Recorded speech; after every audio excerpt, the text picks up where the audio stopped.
Hey guys, what is going on? This is Wrestlelamia, back with another episode. Join us now as Wrestlelamia looks at the wildest wrestling news stories and rumors you need to know, including more about CM Punk's All-In altercation, including did Punk want to fight Miro, was Tony Khan caught up in the fracas, and did Punk nearly walk out on All-In? We'll also look at Roman Reigns' latest accolade and hear what Trish Stratus has to say about getting bumped from Summerslam, and more.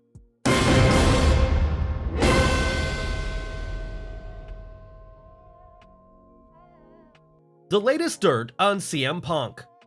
Topping today's news is the story that still has the wrestling world buzzing, CM Punk's altercation with Jack Perry at Sunday's All-In pay-per-view. We'll look at how Punk allegedly wanted to fight Miro, whether Tony Khan was injured, and how Punk almost walked out on the show. Did Punk and Miro almost throw down? While Wrestlelamia cautions that viewers take the current CM Punk stories with a grain of salt, let's look at one tale that claims that Punk almost got into a fight with Miro. Bryan Alvarez discussed things on Wrestling Observer Radio. Apparently there was another near incident when CM Punk came through the curtain. Miro starts coming up and asks, "What happened with Jack Perry?" Then CM Punk is like, "Oh, you got a problem with me now? You want to step outside?" Whether or not the Punk-Miro incident happened remains unknown, but observant fans noted Miro tweeted what some saw as a dig at Punk. Miro posted a picture of a UK cab along with the message, "Nice UK taxi." As Wrestlelamia noted in yesterday's news video, Punk reportedly had trouble getting from the airport to Wembley Stadium and ended up taking London's Tube, aka their subway. Did Punk go off on Tony Khan? Reports are coming in that CM Punk's reported backstage outburst wasn't limited to Jack Perry or Miro, if that story's accurate. In an exclusive report, PW Torch's Wade Keller informed viewers, PW Torch has learned Punk confronted Tony Khan in front of others and then in his locker room in what has been characterized as a heated, intense manner, and at one point, according to 3 sources who have heard about the situation, told Khan he quit and chewed out Khan with harsh phrasing. Several commentators have speculated that Punk was already miffed going into Wembley Stadium due to his travel troubles, but it's also being reported that AEW did not make any arrangements for AEW staff to help arriving wrestlers make their way from the airport to Wembley Stadium. It's worth noting that at least one report states Punk wasn't troubled that he had to take the tube to get to Wembley. Was Tony Khan caught in the chaos? One of the more interesting accounts coming from the alleged All-In antics is that Tony Khan was caught in the midst of things. Bryan Alvarez commented on Wrestling Observer Live that during the alleged exchange between Jack Perry and CM Punk, the 2 wrestlers got close enough to Tony Khan that I believe monitors were knocked down onto Tony Khan. He was right there and he saw everything, and a lot of people were right there and they saw everything. If this story's accurate, how do you think WWE would have reacted to a similar situation? Did CM Punk almost walk out on All-In? CM Punk's rumored meltdown may have come close to nixing the Straight Edge Superstars match against Samoa Joe at All-In. The 2 wrestlers were set to open All-In, but a report from Bryan Alvarez states Punk nearly walked out before the match. Several people said he threatened to quit and he didn't want to go out for the match. I believe they went to FTR and the Young Bucks and they were like, "Can you guys open the show?" And the response was, "We're not ready to open the show." Then they went to the 6-man with Kenny and Hangman and all those guys and they were like, "Can you open the show?" And they were like, "I guess we can." And so they were getting ready to go out. Alvarez added that the situation also affected Samoa Joe's mood. "I was told that Joe was furious. He's at Wembley, there's 80,000 people there and he's about to go out and apparently he talked Punk into doing the match." With Punk and Perry reportedly suspended, AEW now faces the challenge of whether to book Punk at this Sunday's All-Out pay-per-view, which is being held in Punk's hometown of Chicago, or to keep him off the show. What do you think AEW should do? Let us know in the comments below. Big plans for Becky Lynch? What's next for Becky Lynch? While it may seem premature to say that Lynch's current feud with Trish Stratus will end after their steel cage match at Payback, it's believed the series will end here, leaving Becky with an open schedule. However, don't worry that WWE has no follow-up plans for her, as WRKD Wrestling is reporting.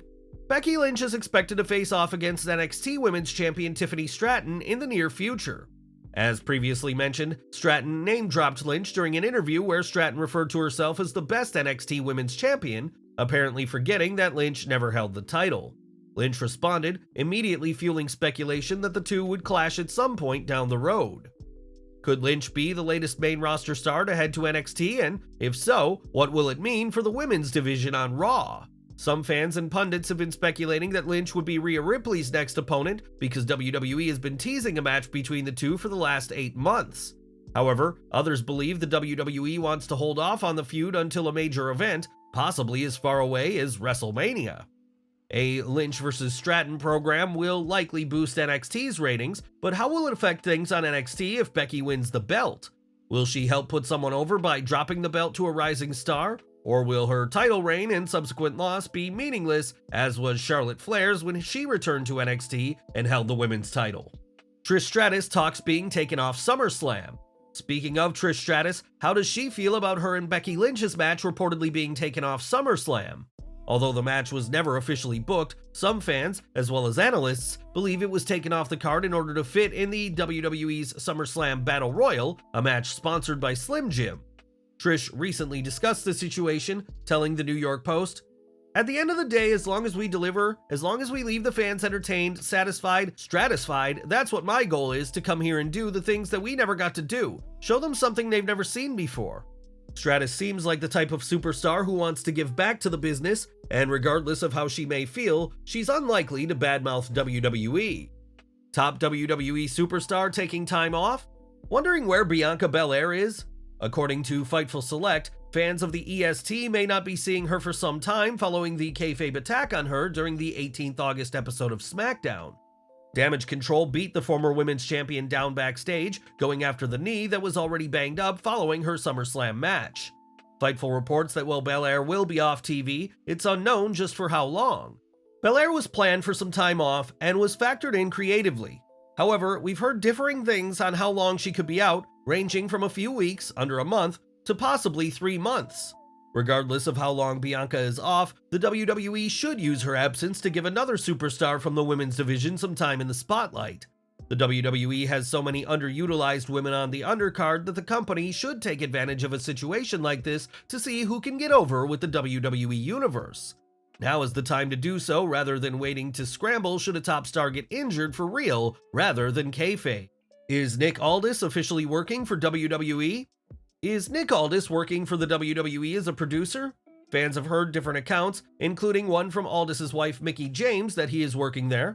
However, Aldis recently talked with Nico Knows Best and noted, "I can't really confirm or deny that. It's not nothing official. Aldis also commented that no one should jump to conclusions about his future. Immediately it jumps the conversation to, "Oh, he's not wrestling anymore, he's retiring, that's it, he's done wrestling?" And I'm going like, well, hold on, I'm 36 years old. Another blessing and curse in my career is that I got started on a national, international stage very early in my career, a couple of years when I was signed at 21. So I think sometimes I get sort of put in the generation ahead of me in terms of age. And it's like, I'm 36, I'm very much in my prime. Where's all this discussion about being done wrestling comes from? Everyone needs to chill, so that's great. It would seem like a waste of Aldis' talent to work behind the scenes when he's capable of working matches. However, as Wrestlelamia has commented before, Aldis may have trouble breaking out in the crowded roster. Roman Reigns' latest achievement. Time to acknowledge the tribal chief, or at least WWE's creative department, as Roman Reigns has now held the Universal Championship for 3 years. Reigns won the belt at the 30th August 2020 Payback event after defeating The Fiend and Braun Strowman in a triple threat match and hasn't looked back. The Universal Championship was of course united with the WWE Championship at WrestleMania 38, but Reigns' title run is still impressive and sees no end in sight. Mick Foley recalls inspiring interaction with Bray Wyatt.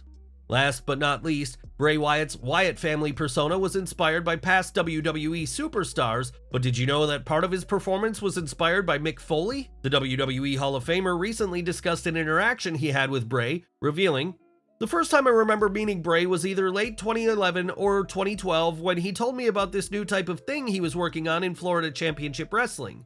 He mentioned how much he enjoyed a promo I did in a rocking chair leading up to my big match with Randy Orton at Backlash in 2004, and mentioned that he was incorporating a rocking chair into this thing he was working on." Foley continued his tale, telling fans on Facebook, "The thing turned out to be the Wyatt family, which took WWE by storm and turned Wyndham Rotunda into one of the biggest stars in WWE history. What do you think about Mick Foley inspiring Bray Wyatt?"